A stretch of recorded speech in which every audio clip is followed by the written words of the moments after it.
Okay, so people are just starting to arrive here. As that's happening, let me welcome you to our Trade Policy Research Forum webinar for February 2023. I'll say a few words about the forum before I introduce the speakers and we get started. So the forum was started a couple of years ago by myself, Ben Shepherd, and my co-founder, Hannah Norberg, who unfortunately is ill today. So the idea of the forum, as you can see from our logo, is to act as a bit of a bridge. So we want to be a bridge between research and policy, which are two parts of the trade policy making process. We also want to be a bridge between the different disciplines that go into trade policy. So things like economics, law, political science, public policy, and all the rest. And then we also want to bridge the gap between the centers of trade policy in a global sense, so places like Washington, DC, Brussels, and Geneva, and people who are working on trade policy in other parts of the world, and in particular, low and middle income countries. So I'm very happy to see, as people are coming in, that we've got some familiar names. So welcome back if you've been with us before. If you're joining us for the first time, I'd invite you to keep track of us by joining our LinkedIn group. It has about 1,800 members now. It's a good place to post a paper if you're looking for comments, to post events, all that type of thing. You can keep track of us on our website, tprforum.org, where you can also sign up for our mailing list. And of course, we will be posting details of the remainder of our monthly webinars as we go through the year. So with that, we'll get down to business. We have a great session lined up today. Our main speaker is Marina Ngoma from Tufts University. It's actually her job market paper. So for younger researchers out there, if you're on the job market or getting close to the job market, I think Marina's paper is a really great place to start to learn how it's done, finding a really interesting research problem and then writing it up in a way that is both rigorous and engaging. So she'll be talking to us about Chinese imports and African industrialization, looking specifically at the case of Ethiopia. We're then lucky to have a really well-qualified and knowledgeable discussant, who is Paul Brenton from the World Bank. Those of us who know Paul, I've been lucky enough to know Paul for a long time, know that he spent a lot of time working both on Africa and in Africa, including, I think, some time in Ethiopia itself. So I know he's looking forward to hearing Marina's presentation, and I know that he'll have some really insightful and useful comments. So with that, let me hand over to Marina.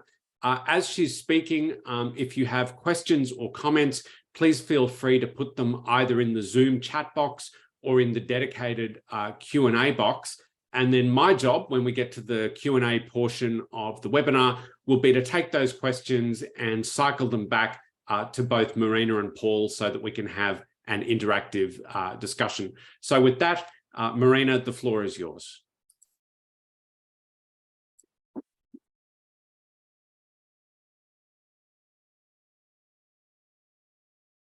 Okay, I'm going to share the screen.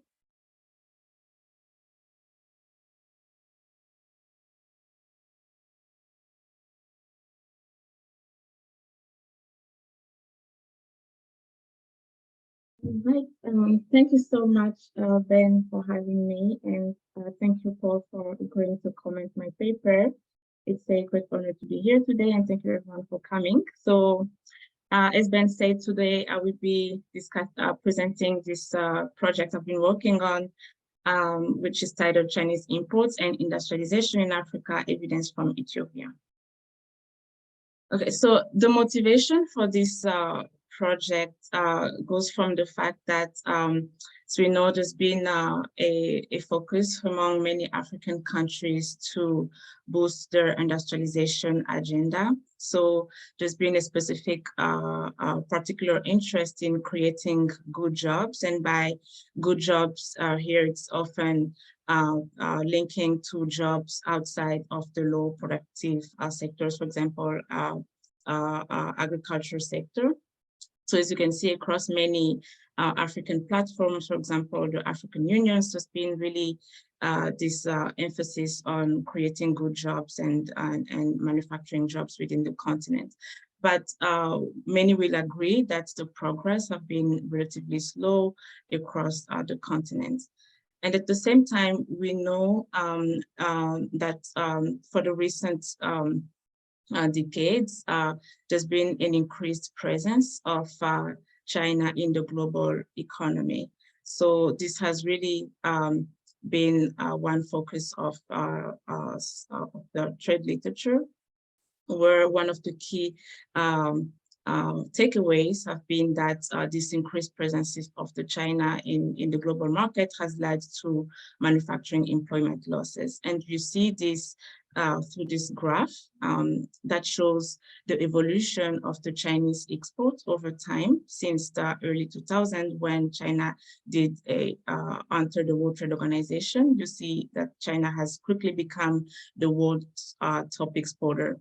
And this itself has been really linked to manufacturing employment losses as it comes to this question of industrialization across the globe. So, however, that literature has really focused on rich countries. So you see some of these well-known papers that have been conducted in the case of the United States or other European countries is showing this negative link between increased competition and manufacturing employment growth. However, there's been less known on this, the impact of the China shock on manufacturing employment, specifically in Sub-Saharan Africa. At the same time, we have this evidence that Chinese exports has also been really growing a lot in Africa, but there's been less studies exploring this question. And when you think about this in theory, the empirical prediction is ambiguous when it comes to the relationship between imports from China and manufacturing employment. So there could be two main forces happening. So on the one side, there could be competition that would likely hurt domestic industries, which would lead to manufacturing employment losses. But there could also be potential benefits. For example, if this trade is allowing domestic firms to have a greater access to inputs. So this is an empirical question. And when you think about African countries, there are actually some features that African economies have that may affect their response to the China shock in a different way than what we see in rich countries. So there could be many features, but here I focus on two.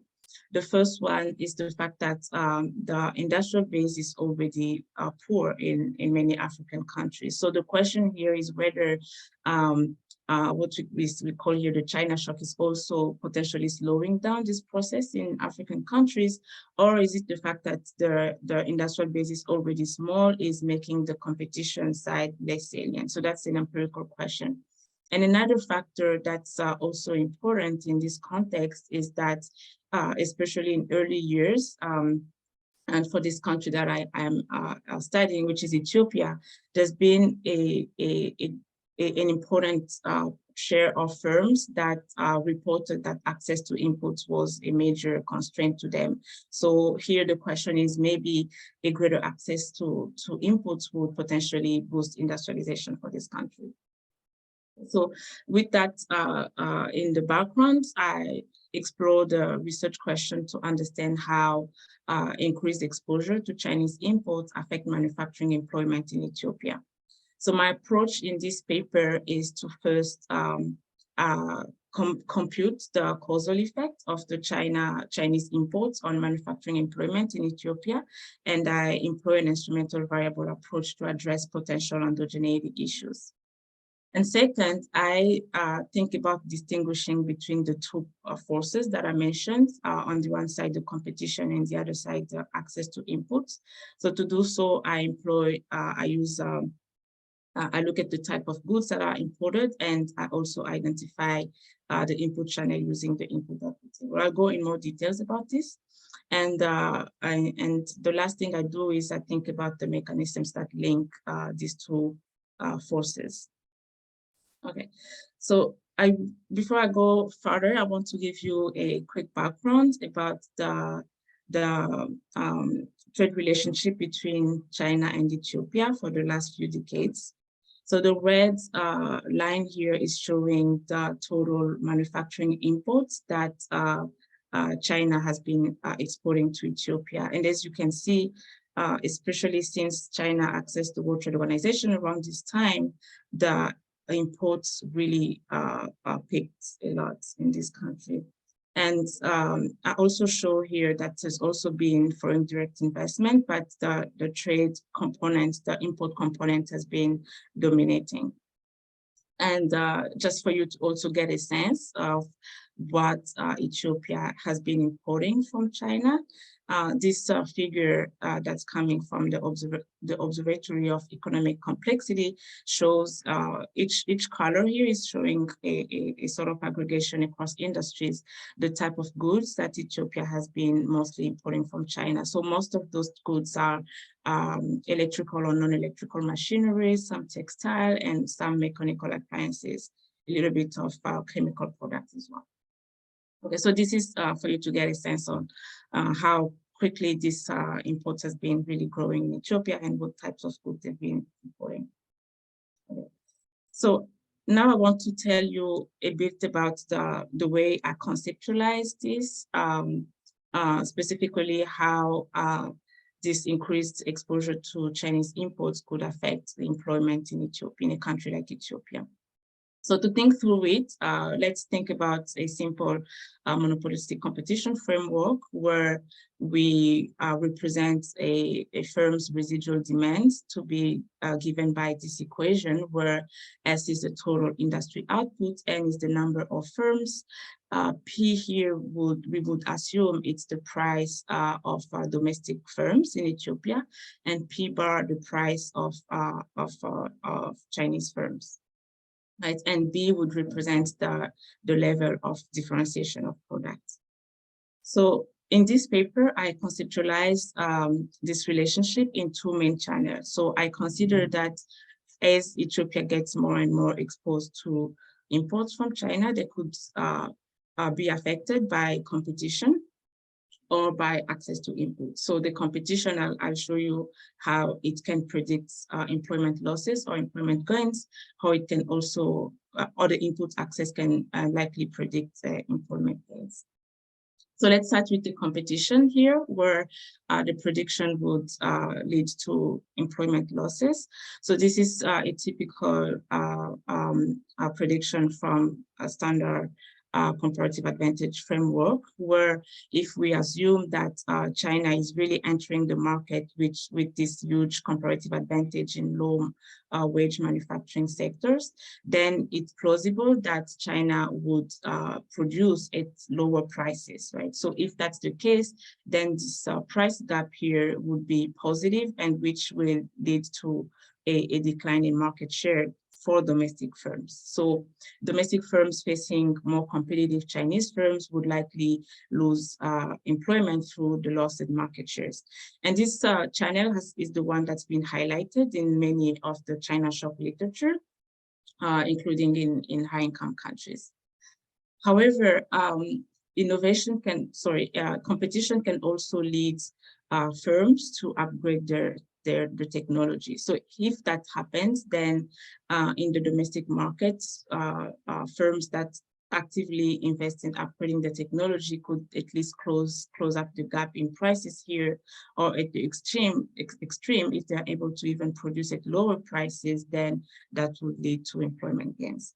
So there's been evidence in the literature showing that there are many firms across Europe and some Latin American countries have been reacting to this competition by innovating and becoming more productive. And lastly, there could be this input channel in which we would forget the competition with China, and let's here assume that we compare the price between domestic firms that use imported inputs and firms firms that use imported inputs would be P bar, and firms that do not use imported input would be P. So if a firm in Ethiopia has greater access to inputs from China as China has been entering the market, then there are potential productivity gains, and this has been highlighted in the empirical trade literature, where increased access to a better quality of inputs or cheaper inputs or just a greater variety of inputs could lead to productivity gains. And this can have employment benefits as well. And on the other side, there could also be complementary effects, right? So think about a firm that has an installed capacity. The more they can access inputs, if assuming that inputs are complementary to labor, then the more employment they're going to need to produce, the more labor they're going to need to produce, and this can also lead to greater capacity utilization. So in sum, this greater access to inputs can really lead to employment gains. So how do I think about distinguishing between these two channels? My approach is to first look at the types of goods that are being imported and I distinguish between the final goods and the inputs, basically. So in this context, I can give you an example. For example, think about the textile industry. Within the textile industries, the goods like mattresses, blankets would be categorized as final goods. And the goods like staple fiber or woven fabrics would be inputs, right? So I use the broad economic classification to distinguish between these products at the final level of the 6-digit product level. So the idea here is that the final goods will allow me to isolate the competition, because these are the goods that would really put the domestic and Chinese firms to compete, because these goods go to final consumers for the most part. However, my inputs, the intermediate goods, will be the only goods that could allow me to observe if there is any access to inputs, because these are the goods that firms would likely use to produce their own final goods. And one thing to keep in mind is that there could still be both competition and the inputs channel going on with the intermediate goods, in particular if domestic firms are also producing some of the goods that we considered as intermediate goods. So to clearly distinguish between the competition and the input channel for the intermediate goods, I will use an input output table. Okay, so my empirical strategy, the big picture here, is summarized by this equation, where I look at y is the outcome. My main outcome here is employments that I observe at the industry level over time. So I take this data from the large and medium scale manufacturing data sets of in Ethiopia, and I aggregate it at the industry level because my import is at the industry level. It's also because some of the data limitation here, I'm running this analysis at the industry level. So the outcome is aggregated, and my treatment variable here is import penetration. I'll show you the formula here. It's a standard measure in this literature, where I look at the contemporaneous imports from China divided by initial industry absorption.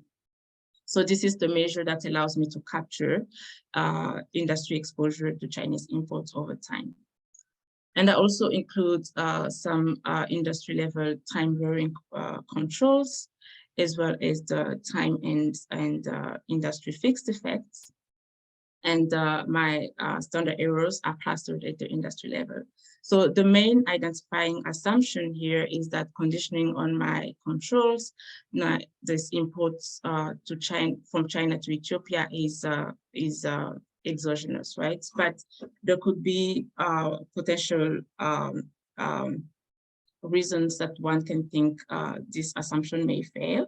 So say, for example, if there are industries that are benefiting from specific policies that are preventing them from importing more from China, and that also makes them to employ more. So these types of things could bias my coefficient beta 1. So my approach here is to employ an instrumental variable, and my instrument is that I consider Chinese imports to other African countries. So I'm happy to go in more details here if needed during the Q&A. Okay, so I show you here some key summary statistics for the equation I just mentioned. So the mean value of import penetration from China to Ethiopia is 0.9. It ranges from about 0 to close to 7. So this is the average import penetration. So I'm using my absorption is fixed from 1998, so it's initial, but that would mean that close to 93% of initial demand was satisfied by import from China. And the share of Chinese imports to Ethiopia is compared to total imports is 25% throughout the period, but it went from about 6 to close to 30 throughout the years. And I'm also showing some summary statistics on the size of an industry. So the mean value of employment across industries is close to 8,000 workers, which is relatively small. But there's a big standard deviation. There's some variation across industries in terms of employment. And I also show you that there is an important share of imported inputs across industries. So which means that over time, there's been a good reliance on imported manufacturing inputs in this context. Okay, so with that, I will now walk you through the results. So this table is showing the main results from this analysis. And I will go column by column. So the first column is showing you the OLS results, where I find that a 1 unit increase in Chinese import penetration leads to a 12% increase in employment. This is a big impact. So this is only if we ignore any potential endogeneity issues. And from column 2, I show you my instrumental variable results. So the second column is just to show you that the instrument I'm using it passes the weak instrument test. So it's a strong, there's a strong first stage. And the third column is showing my two-stage least squares results. So I find that the 1 unit increase in import penetration leads to a 15% increase in employment. So I also show you the reduced form just for you to see. So this is a big effect, and it's big because if you think about it, even in standard deviation terms, so the standardized effect here, which means how much employment is changing by how many standard deviation change do you have in employment in response to a 1 standard deviation change in import penetration. The response is 0.23. So it means that this impact is big. And I'll also show you here the associated employment gains for a 1 standard deviation is close to 1,800 workers on a base of close to 8,000 workers at the industry level. So this is a big impact, and it's also in contrast to what we see across most papers in the literature on the China shock. For rich countries, and even for one African country whose study I'm aware of, also reports a negative impact. And I want to also mention that this result is robust to a range of checks that are conducted. Okay, so the impact is positive, puzzling in the fact that it's different from what the China shock has shown so far. So the natural question here is, what is driving this positive impact? So as I mentioned, my approach here is to first look at the type of goods that Ethiopia has been importing from China.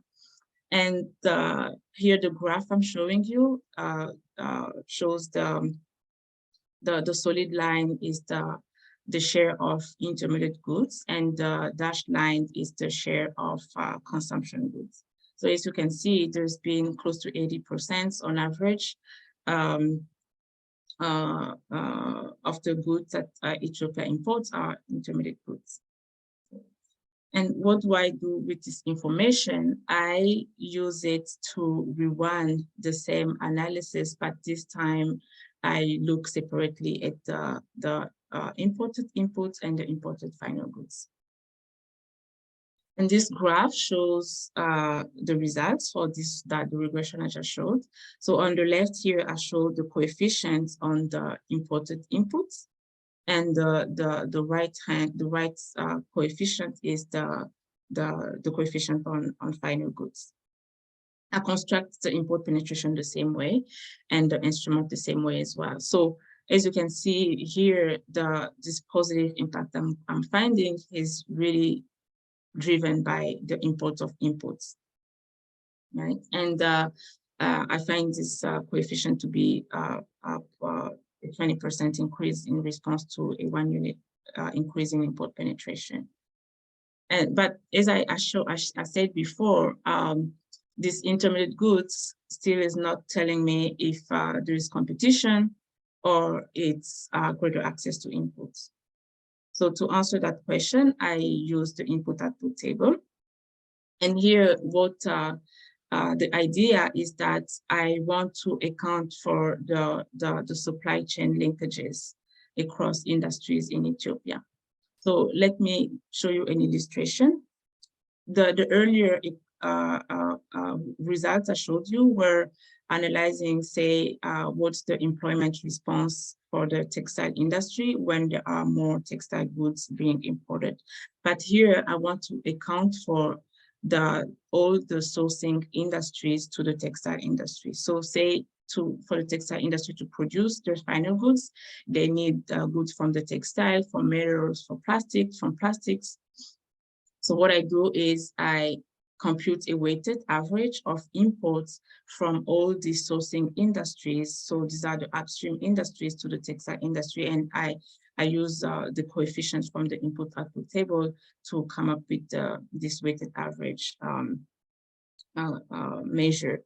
So this is giving me a measure of import usage in this context, right? So when I construct this measure and I run a similar regression, I still find a positive impact here for my measure of input usage, right? So the result here is 14% increase in response to a 1 unit increase in import penetration.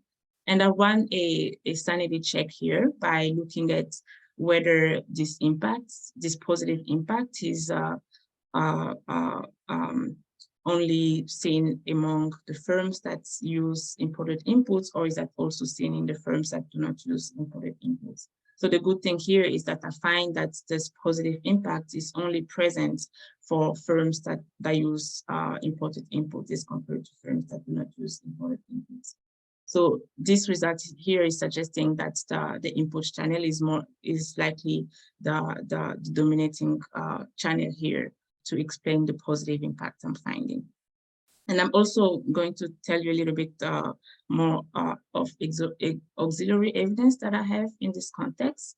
One is that one may wonder why I'm still finding a positive impact when I look at this direct exposure. If, say, one could think about potential competition going on there. So my answer is that this positive impact I find can potentially be driven by this high share of own input usage. So even when I look at the impact of textile inputs on textile employment, there is a huge chance that the textile inputs are really just the inputs that are being used by the textile industry itself. So this is also maybe because of, I've been aggregating this at the 2-digit industry level. So it really makes this own input usage share to be high across industries. And there's also auxiliary evidence that suggests that there is really little to inexistent competition in the market of intermediate goods in Ethiopia. So there's high reliance on imported inputs, and many of the most of the domestic productions are really final goods. And the manufacturing sectors here are either sourcing from outside or sourcing from, say, the agricultural sector within Ethiopia. Okay, so I will show you some supporting evidence and the mechanisms of these results. So here I first, maybe let's focus on column 3 here. I show some supporting evidence that this increased access to inputs, this my measure of input usage is having a negative impact on the share of firms that report a shortage of raw materials is the main reason preventing them from operating at full capacity. So this means it's consistent with the story where there's been some issues accessing inputs, and as access to inputs from China has been growing, there's less and less of this issue. And another evidence here I want to share is, one may ask, what is so special about China? Because the truth is Ethiopia has also been trading with other partners across the globe. So what I do here is I look at the correlation between the share of imports from China and from the rest of trade partners, and I also look at the correlation in prices. So here are the results. On the left box here, I show the correlation between the import from China and import from the rest of the world. So as you can see, there is evidence of a substitution away from traditional trade partners, more into Ethiopia, in favor of China. And you see that reallocation to be more significant for imports as compared to final goods.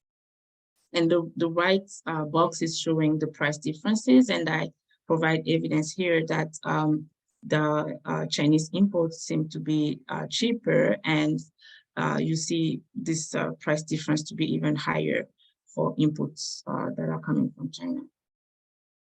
And I'll show you two last couple of evidence. So this table is thinking through other outcomes here to support or to understand the driving forces of this positive impact that I'm finding. So I look at total factor productivity, capital utilization, skills intensity, the share of permanent labor, and entries and exits. So across these outcomes, I find that this increased access to inputs is allowing manufacturing firms in Ethiopia to be more productive and to use more of their installed capacity. And I also find some complementary needs to hire more skilled labor. So the story here might be that these inputs are of good quality, maybe, and this allows firms to need skilled labor to use those inputs in the production process. And the last table is that I run heterogeneous effect, where I look at whether this impact is being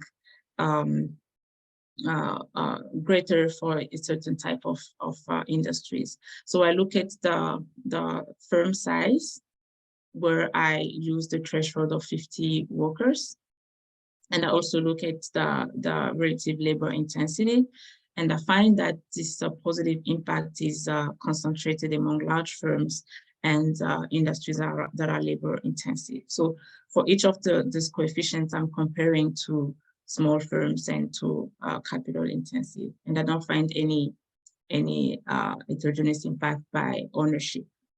And I should also say that for the earlier table, I don't find any evidence of a reallocation, so say greater entries or greater exits. So that's a little bit about these mechanisms.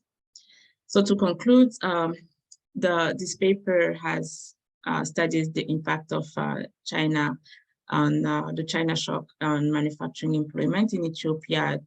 And the impact I'm finding here is that in contrast to what we see in rich countries and some African countries as well, the evidence in Ethiopia has been different, mainly because Ethiopia has been importing a higher share of intermediate goods from China, and this has been benefiting this continent, so this country. So maybe policies that could facilitate access to intermediate inputs is an important way to think about manufacturing development and also leverages for the gains from trade in general. So thank you for your attention, and I look forward to a great discussion. Thank you. Okay, thanks, Marina. That was a great presentation. I think there's a ton of really, really interesting material in the paper. Before I say anything more, and I know there are a couple of questions in the chat, which we'll get to in a second. Let me hand over to Paul for his questions and comments. So, Paul, the floor is yours. Thanks very much, Ben. And yeah, first of all, thanks very much for the invitation to be here. It's a really nice event, and I think a special thanks to Marina. I think this is a really, really interesting paper. It's an important paper. I think you know, those who work on trade, we recognize that trade policy issues are very important in Africa, but there is a lack of relevant empirical analysis on African countries. And the more empirical analysis we have on African countries, the more informed our discussion can be with policymakers about the impacts of trade policy reforms. So I think it is a really important paper. I like it, of course, because it's on Ethiopia, and I lived in Ethiopia for 2 years. So Ethiopia is a special place in my heart. But I also think it is a very rigorous paper. I think Marina's gone beyond the bounds of normal duty in terms of assessing the rigorousness or the rigor of the results, and I think it is a really important research paper. My comments are more on sort of interpreting perhaps the results or putting them in perspective. And Marina started off by talking about African countries and the goal of industrialization and increasing manufacturing. So Marina finds some really interesting results about how imports of intermediates have had a positive impact on employment in the firms that have been able to access those intermediates. But in Ethiopia, the overall progress, if you like, on the manufacturing sector, increasing the share of the manufacturing sector in total employment, has been somewhat disappointing, not in line with perhaps what the policymakers were expecting or seeking to achieve. So I think that's a little bit the context here, and in particular, really disappointing performance when it comes to exports. The manufacturing exports have at least not yet taken off. So although we're seeing some improvement, I think Marina, interesting results on employment, but we're not seeing other aspects of manufacturing growth and development in Ethiopia. So it's a little bit that perhaps what we'll get to is that trade policy needs to be integrated into wider, broader development policy, and that there are other constraints in the economy which are limiting the benefits, if you like, of trade policy changes, or in this case, better access to inputs. So I think Marina points out that a large number of firms in Ethiopia report access to or lack of access to inputs as being a major constraint, and that hasn't changed much over time, and that's still a major challenge for a lot of firms, and that tends to be correlated with the degree of import dependence of the sector. So in firms in sectors that typically have a high degree of import dependence regularly report that they are constrained in their access to inputs. And I think what Marina is picking up here is what happens when you relax that constraint, and that constraint in Ethiopia has been partially relaxed through the growth of trade, access to Chinese inputs over the last 15 to 20 years. But access to inputs remains highly constrained in Ethiopia, in part because of foreign exchange restrictions and really complicated processes to be able to import. You need to permits, a whole degree of bank documentation, etc., to be able to import. And so if, in a sense, the access to imported inputs in Ethiopia is highly managed, and it's still managed by the government. So only certain firms are able to access imported inputs. And what we're seeing is that when those firms do get those inputs, they're able to increase employment. That positive effect comes through. But we're not observing what would happen if all firms or more firms were able to access inputs. What would happen if you were able to relax this foreign exchange constraint more broadly?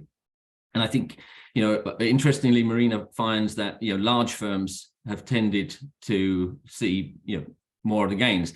That may be because those firms are the ones that have access to foreign exchange. Ethiopia is a nice example where, normally we talk about firms importing to export, but a lot of firms in Ethiopia export to be able to import. There's a famous example of a company that was assembling motor vehicles, or I think some form of transportation, who started to export coffee. The only reason they started to export coffee was to get foreign exchange to be able to import the intermediate inputs that they needed. So I think the broader point here is that there has been a policy which has probably favored particular firms in terms of their access to intermediate inputs, such that I think relaxing that constraint, one would find a much bigger impact than Marina is finding with this sort of more constrained opening to imports from China. The other aspect of that is that access to foreign exchange has been very much directed to firms that want to import intermediate inputs. So the competition channel that Marina alluded to at the start, and she finds no impact of competition, that's been pretty much curtailed by the way that foreign exchange has been allocated. Firms that want to import final goods have great difficulty in getting the foreign exchange that they need. So that competition effect, if you like, has probably been a policy restriction that remains rather than an empirical outcome in the analysis. And I think getting back to some of these other policies, one of the big challenges that the recent country economic memorandum for Ethiopia, which is a sort of a bank analysis of the key constraints, finds a couple of issues that Marina has slightly alluded to. One, there's very little reallocation of resources within sectors over the past decade, so that we haven't seen sort of the movement of resources to more efficient and away from less efficient firms, which one would expect, one would hope, as you open up access to imported intermediate inputs and firms, the better firms get access to the new technologies. And another aspect of that is that in Ethiopia, there are very high markups within sector markups, and they've been increasing over time. So one of the challenges is perhaps that this competition effect has been suppressed, and we're not getting sufficient competition that is forcing firms to, as Marina says, to innovate and to become more efficient. And that's limiting the broader impact of these access to intermediates from China. And most important, as in other countries, what we've seen is that as firms get access to intermediate inputs, they get their access to these new technologies, productivity goes up, they start exporting. It's along the Melitz line that the more productive firms start to export, which we just haven't seen in Ethiopia, certainly in the data span that Marina looks at. So I think, again, it's putting these results into context, which is going to be very useful for policymakers to think about what are the other policy measures that they need to think about. to really maximize the impact of access to intermediate inputs. And one way that that Ethiopia has progressed, if you like, which probably isn't captured in the data, which I think finishes in 2016, is putting a lot of emphasis on industrial parks, sort of modern day export processing zones, where Ethiopia has provided preferential access to things like land, to ensure better access to energy, etc., and transport and logistics for firms which locate in a particular zone and then have access to imported intermediate inputs much more freely than other firms. I think we need to wait and see on how that policy is progressing.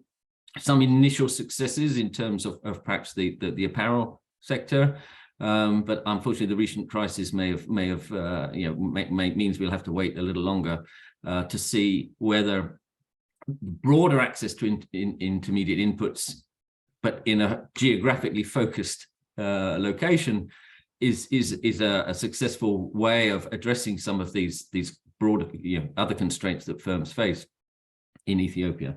But let me just finish by saying, what a very interesting paper it was. I really enjoyed reading it, and I think it's hopefully going to set a trend that others can follow by looking at the data that is available in Africa and producing more of this really policy relevant empirical analysis. Thanks very much. Thanks, Paul. That's really great. And that conversation that we're starting is a really great example of what we want to do here at the forum, which is to take a nice piece of research and then talk about all of the context and all of the policy around it.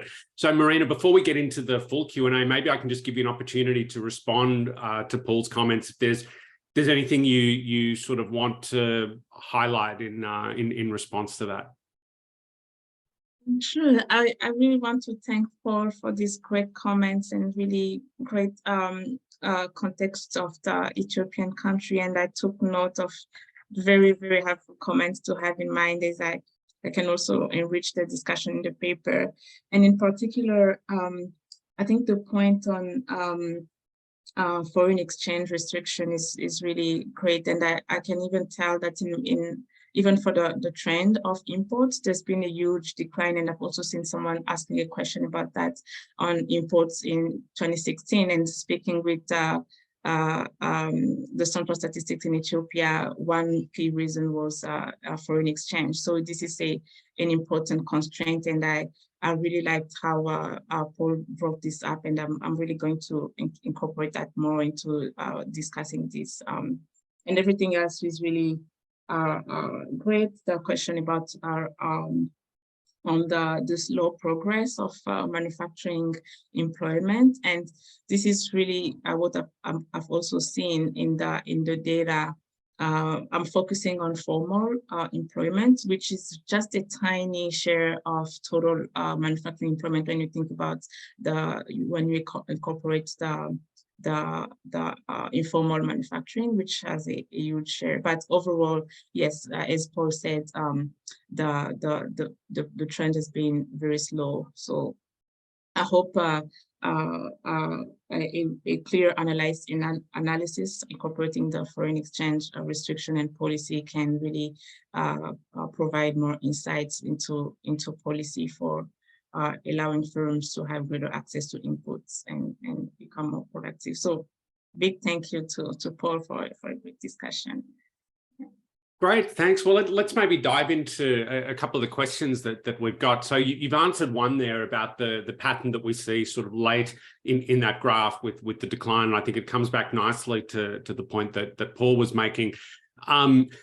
One thing I wanted to ask about, and it's come up in a couple of different questions, is about the relationship with FDI. So, what I really like about the paper is, something Paul said, that we obviously need a lot more empirical evidence on what's going on in the relationship, whether it's between trade and labor markets or trade and some of these reallocation mechanisms in the context of African economies specifically.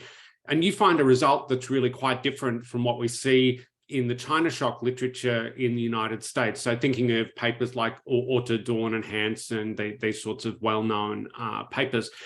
But, one thing that's quite different in the Ethiopian experience, I think, is the role of inward FDI from China. And you show that in the initial graph that there's this, massive increase in trade, but also a significant increase in the inflows of FDI. So are we seeing an effect where, part of this is driven by firms that have a Chinese share in ownership, then sort of purchasing Chinese intermediates? Is that something that's going on in the data? And if so, how does that affect what we think on a kind of policy level? That's a great question, and I look forward to analyzing maybe the FDI component more. But I know there is a paper looking at the FDI in Ethiopia. But for this analysis, what I can say is that I have a small, very small, only for 2 years, where I can observe firm ownership. And there's only about 3% of firms that are owned by China. So this allows me maybe to rule out that my results are being driven by Chinese ownership. But I also look forward to looking into more of the FDI in future. But the paper I mentioned would also be a good place to look at this question. Yep. No, that makes sense. And yeah, if it's not something you can easily observe in the data, then obviously the response can only go so far. Another thing that came up in the questions, which I think is a really interesting one, you distinguish between kind of goods that are going to final consumption and goods that are going to intermediate consumption. But what do you do with capital goods, which are going directly into production? And I ask because one of the additional results that you look at is TFP. And of course, we would expect a very direct relationship between imports of capital goods and changes in TFP. So again, is that something you look at specifically? Yes, that's a great question. So now I'm including capital goods in my set of intermediate goods. So on average, the share of capital goods is 13%. Over time across industries. So I include it as inputs, but one can also look at them separately, say these short-term materials as compared to capitals. I can look at that, but so far I'm looking at both in the same basket. Okay, interesting. Yeah, I was just wondering if there might be some interest in sort of splitting that out, and using the classification that you've used, which is the BEC. Again, that falls out in a relatively sort of straightforward manner, but I think that's an interesting take on it. We had another question in chat about the competition aspect, and I think this comes back to some of Paul's comments as well, that you don't find a lot of evidence. Well, I mean, the evidence that you find is mixed in terms of what's going on in the domestic market. But is it possible to look at what's going on with competition in foreign markets? And again, it gets to this question of how successful the policy mix has been in allowing firms to import to export rather than kind of export to import, as Paul was phrasing it. But do we see that there's been an increase either in competition or in competitiveness in third country markets as part of this process?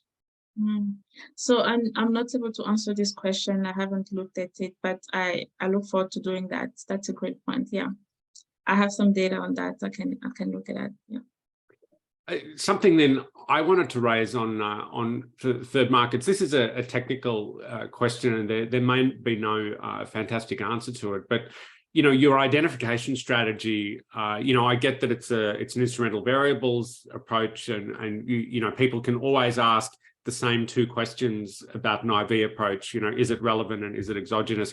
I'm going to go for the second one.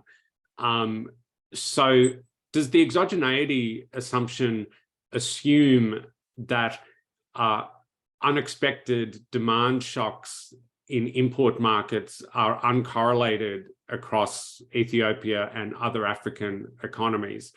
And if so, how realistic is that assumption? I guess I'm asking whether there's, I mean, as Paul said, you've done a ton of robustness checks, so I'm really reluctant to kind of suggest one more, but would it make sense to think about alternative instruments? Oh, yeah. So yes, you framed it really well. I should expect that there should not be demand shock correlated across countries. And I believe that this is a a plausible assumption. So just think about, the likelihood that a tiny economy in Africa would really affect how much China would export. It sounds like a plausible assumption in this way. So as you mentioned, I have run a set of robustness checks to ensure that, yeah. So your question was if I can think of something else to. Well, yeah, because I mean, my concern is that if you have an import demand shock that's broadly felt across the continent, then it's also going to be felt in Ethiopia, which creates. So I mean, that partly that's obviously satisfying the relevance condition, but then you still get the endogeneity issue with the shock. Yeah. So one thing I have on my list to do is to just look at say another Asian country that's geographically very far and to test that. Yeah, that's something I can do. Yeah, I think that'd be a really helpful thing to do. Again, there's so much literature around this, and finding the perfect instrument is something that obviously people never stop arguing over. So I'm sorry to kind of add to that discussion, but I think that would help sort of satisfy people that the effect is indeed what you're finding. Yeah. Then one other thing that I wanted to ask is about the role of, again, the sort of different analytical approach that you're taking. And I know this is data-driven. So, your choice to work at the industry level is not because I think you consider that the ideal level of analysis for this sort of work, but because that's the data that you can get. Of course, when we think of the China shock literature in the US and elsewhere, it's typically looking at local labor markets. And so I'm wondering two things about that. One is whether or not there's a difference in interpretation of results, because the Orta Dawn Hansen paper is really getting at gross changes at a very micro level. And the kind of net conclusion that follows from that, I've always found a little less convincing. And indeed, there's literature that goes in a different direction. But in your case, you're sort of getting a net effect at the industry level. And I just wonder if that's part of the reason that you might be finding something different. So I tend to think it might not be the reason. So one example is another paper in the US that was conducted at the industry level by Achimoglu author and one other author. So that analysis was at the industry level, and they still found a negative impact, and they also looked at kind of computing a general equilibrium effect, accounting from also the linkages across industries, and the impact was mainly dominated by the competition negative. So that